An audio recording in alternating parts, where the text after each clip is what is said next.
Hello, my dear student. Now I'm explaining the organism and population previous question of the NEET exam. हम 2020 से लेके 2024 तक के questions को डिस्कस करेंगे. चलिए, इस दौरान कई पेपर 2 बार हुए थे. आगे चलते हैं. The process of growth is maximum. Log phase में मैक्सिमम ग्रोथ होती है. ये लैग और ये लॉग, ये सेचुरेशन. तो लॉग फेज में मैक्सिमम ग्रोथ होती है और ये लैग फेज हो गया, यहाँ पे ग्रोथ सबसे कम होती है. तो लॉग फेज का आंसर हो जाएगा. नेक्स्ट क्वेश्चन पर आते हैं.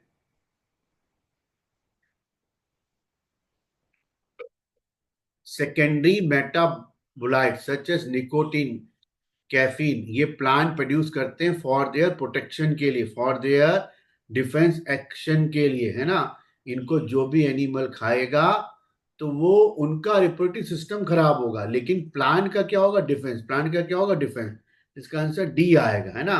प्लांट डिफेंस के लिए बना रहा है. अगर पूछे एनिमल का क्या इफेक्ट होगा तो क्या बोलना? मैक्सिमम केस में क्या इफेक्ट करेगा? रिप्रोडक्शन. नेक्स्ट क्वेश्चन पर आते हैं. Which of the following is not attribute of the population? कौन सा पॉपुलेशन का एट्रीब्यूट यानी करेक्टर नहीं है? ये है, ये है, ये, बट ये करेक्टर नहीं है. स्पीसीज इंटरेक्शन करेक्टर पॉपुलेशन का नहीं है. नेक्स्ट क्वेश्चन पर आते हैं. Interspecies competition in nature, which mechanism is competing the species might have evolved for their survival?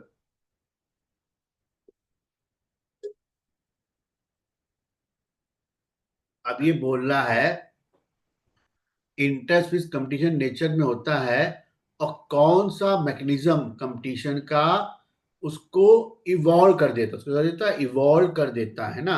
जैसे प्रीडेशन. प्रीडेशन में एक मरेगा एक जिएगा, है ना. In spite of interspecies competition the competition may coexist by doing the resource partition. इसका answer B आएगा. प्रीडेशन में एक मरेगा और एक जिएगा, तो ये तो एक प्लस होगा एक नेगेटिव होगा. रिसोर्स पार्टीशन में क्या होता है कि वो अपना फूड हैबिट चेंज कर देते हैं. जैसे कि डार्विन के फिंचेस बर्ड्स उड़ के एक आइलैंड पर गए. अब ये आइलैंड छोटा था, यहाँ खाना भी लिमिटेड था, तो हर बर्ड ने अपना खाना चेंज कर लिया. तो बी1 ने बोला मैं एक्स खाऊंगी, बी2 ने बोला मैं वाई खाऊंगी, बी3 ने बोला मैं जेड खाऊंगी. तो इन्होंने अपना इंसेक्ट यानी फूड चेंज कर लिया, फूड हैबिट चेंज कर ली. तो इनका फूड चेंज होने से इनकी चोंच यानी बीक क्या हो गई? चेंज. तो ये डाइवर्जेंट इवोल्यूशन करा दिया. किसने? Resource partition. तो रिसोर्स पार्टीशन कंपटीशन के ऐसा एग्जाम्पल है जो स्पीसीज को इवॉल्व करा देता है. कंपटीशन रिलीज ऐसा नहीं है. कंपटीशन रिलीज में क्या होता है? कंपटीशन में भाग ही नहीं लेते हैं ना. म्यूचुअलिज्म में इक्वली बेनिफिट होते हैं.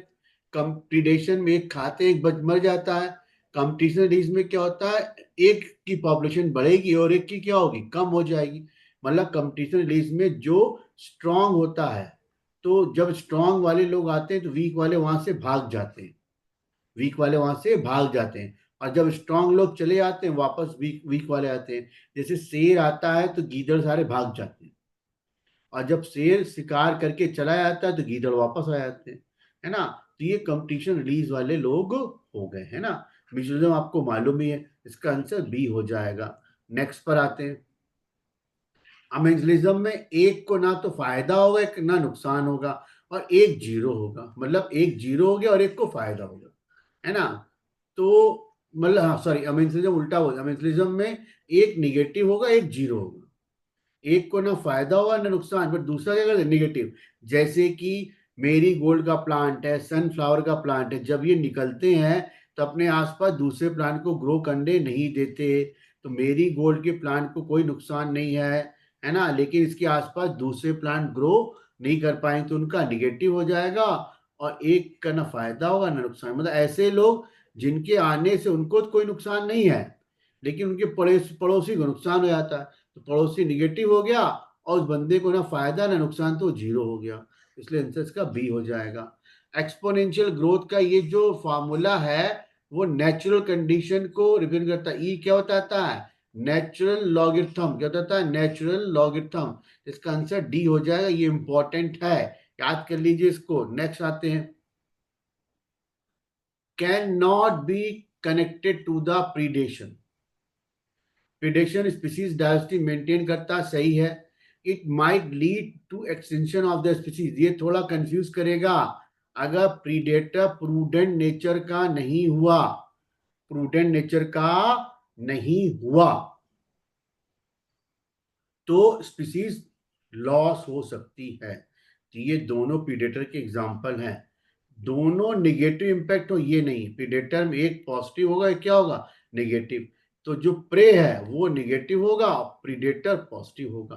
तो ये प्रीडेटर का फीचर नहीं है, दोनों नेगेटिव नहीं होते। तो ये आंसर हो जाएगा। नेचुरल मेंटेन करेगा क्योंकि स्पीसीज डाइवर्सिटी को मेंटेन करता है, तो डी उसका फीचर है। Explaining the inter species interaction of population, positive negative सब चल रहा है ना। तो ये बोल रहा है प्लस और minus, another species involve the interaction. Predation में एक प्लस होगा और एक माइनस होगा, अमेसिज्म में एक निगेटिव और एक जीरो होगा, कम्युनिज्म में एक पॉजिटिव और एक जीरो होगा, कंपटीशन में दोनों निगेटिव रहेंगे। अभी पूछ रहा है किसमें एक प्लस और एक माइनस होगा, तो आंसर प्रीडेशन हो जाएगा। नेक्स्ट क्वेश्चन पे आते हैं। ड्रोसोफिला 8 है और 80 आए गए हैं, तो पॉपुलेशन डेथ रेट क्या होगा? 8/80 कर दो, तो आंसर आ जाएगा 0.1। ये फॉर्मूला होता है previous population upon recent die of previous population, इसलिए इसका आंसर 1 हो जाएगा। नेक्स्ट पर आते हैं। गॉस का कंपटीशन एक्सक्लूजन प्रिंसिपल जाता था कि दो closely related species same resource में होंगी तो एग्जिस्ट नहीं करेंगी, बात सही है। अगर एक ही फूड के लिए होंगी, एक ही रिसोर्स के लिए करेंगी, तो एग्जिस्ट नहीं करेंगी लंबे समय तक, या तो एक भाग जाएगी या एक मर जाएगी। ये स्टेटमेंट एकदम सही है। Carnivorous are more adversely affected by competition, गलत है। हर्बीवोर ज्यादा अफेक्ट होते हैं, कार्निवोर अफेक्ट नहीं होते हैं, क्योंकि हर्बीवोर के नंबर ज्यादा होते हैं, कार्निवोर के नंबर कम होते हैं। जिनका नंबर ज्यादा होगा उनका कंपटीशन ज्यादा होगा, इसलिए स्टेटमेंट ये वाला गलत है। इसका आंसर बी हो जाएगा। पहला स्टेटमेंट सही, दूसरा गलत है। आगे चलते हैं। ये मैचिंग द कॉलम है, 2023 का सवाल है ना। लिपॉड और लॉयन क्या शो करते हैं? कंपटीशन शो करते हैं, है ना। फॉरेस्ट ग्रास में क्या, इनमें कंपटीशन है। कुकुआला ब्रूट पेरिज्म है, फंजाई म्यूचुअलिज्म है, ये कमेंसलिज्म है, तो आंसर डी हो जाएगा। नेक्स्ट पर आते हैं। लॉजिस्टिक ग्रोथ, लिमिटेड रिसोर्सेस मिलेगी, एक्सपोनेंशियल अनलिमिटेड में मिलेगी।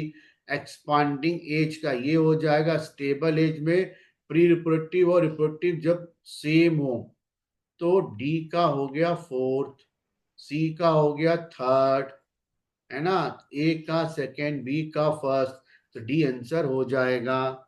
नेक्स्ट आते हैं। 250 नील पॉन्ड में थे, एक साल के अंदर इतने बढ़ गए, 2500 हो गए। तो बर्थ रेट क्या है? तो बर्थ रेट का फॉर्मूला ये होता है, यहाँ पे एन क्या हो गया? 250। टाइम कितना लगा? एक साल, है ना। 250 से कितने हो गए? 2500। तो एक्चुअल में पॉपुलेशन ये बढ़ी, एन ये हो गई रिसेंट पॉपुलेशन, ये हो गई प्रीवियस पॉपुलेशन, इनटू 1 कर दो, तो आंसर आपका 9 आ जाएगा। परसेंटेज निकालना है तो 100 कर देना। आगे चलते हैं। प्लांट रिवॉर्ड ऑफर करते हैं एनिमल और पोलन गेन को, तो ये म्यूसिज्म का एग्जाम्पल हो गया। एमेसिज्म में एक निगेटिव और एक जीरो होगा, तो ये नहीं होगा। इसमें दोनों निगेटिव होंगे, इसमें एक पॉजिटिव एक जीरो, इसमें दोनों को फायदा होगा। एक एनिमल हो गया और दूसरा प्लांट हो गया, तो दोनों को नेक्टर मिल रहा है, एक का क्या हो रहा? पॉलिनेशन, तो दोनों क्या रहेंगे? पॉजिटिव, तो आंसर डी हो जाएगा। नेक्स्ट क्वेश्चन पे आते हैं।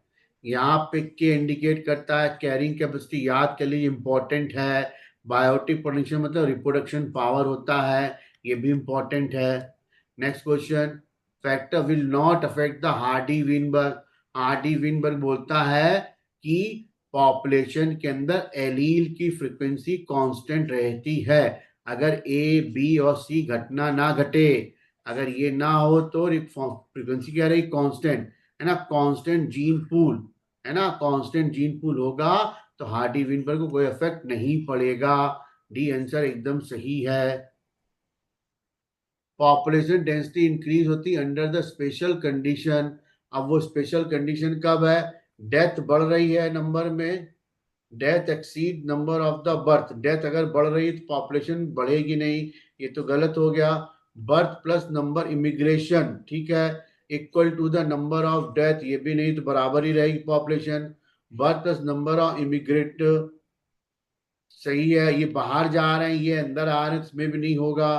क्लियर हो गया, birth plus number of immigration is more than, तो ये आंसर सही हो जाएगा, यानी बर्थ और लोग आ रहे हैं, आई फॉर इमिग्रेशन, आ रहे हैं, ये डी प्लस ई से ज्यादा है, तो आंसर इसका डी हो जाएगा। नेक्स्ट क्वेश्चन, माइग्रेटरी फ्लेमिंगो, ये एग्जाम्पल हो गया कंपटीशन का, इंटरस्पीसीज कंपटीशन का एग्जाम्पल हो गया। अमिंडन टार्टवाइस, ये कंपटीशन का एग्जाम्पल हो गया, एकदम सही है। और कैथामेलस वाला किसका एग्जाम्पल हो जाएगा, नहीं ये एग्जाम्पल हो जाएगा इंटरफेरेंस का, क्योंकि टॉर्टॉइस को गोट इंटरफेयर करने लग गया, इसका आंसर बी का फर्स्ट, ए का फोर्थ, है ना, ये इंटरस्पीस कंपटीशन हो गया, ये दो अलग अलग स्पीसीज हैं, फ्लेमिंगो बर्ड है और फिश वहां की अलग है, तो दो अलग अलग स्पीसीज हो गया, है ना। यहाँ पर टॉर्टॉइस को अफेक्ट कौन कर रहा है, गोट, उसके खाने में इंटरफेरेंस कर रहा है, इसलिए इसका फर्स्ट हो जाएगा। कैथेमरस वाला आंसर ये हो जाएगा, कंपटीशन रिलीज, इसमें एक स्ट्रॉन्ग होगा और एक वीक होगा, और डी का हो जाएगा रिसोर्स पार्टीशन, तो ए का फोर्थ आंसर इसका ये हो जाएगा, एक ही में ए का फोर्थ दिया हुआ है, इंपॉर्टेंट है। ए और बी, ए एक्सपोनेंशियल है, एक्सपोनेंशियल ग्रोथ हो गया, और बी लॉजिस्टिक ग्रोथ को बता रहा है, इसलिए आंसर इसका ए हो जाएगा। ये ग्राफ काफी कॉमन है बट इंपॉर्टेंट है, ध्यान रखिएगा। के इंडिकेट करता है कैरिंग कैपेसिटी, तो ये तो नहीं होगा, ए नहीं होगा, ए हमेशा क्या करता है, एक्सपोनेंशियल, बट यहाँ B show the carrying capacity भी गलत हो जाएगा, आंसर इसका ए हो जाएगा। आपको वीडियो कैसा लगा?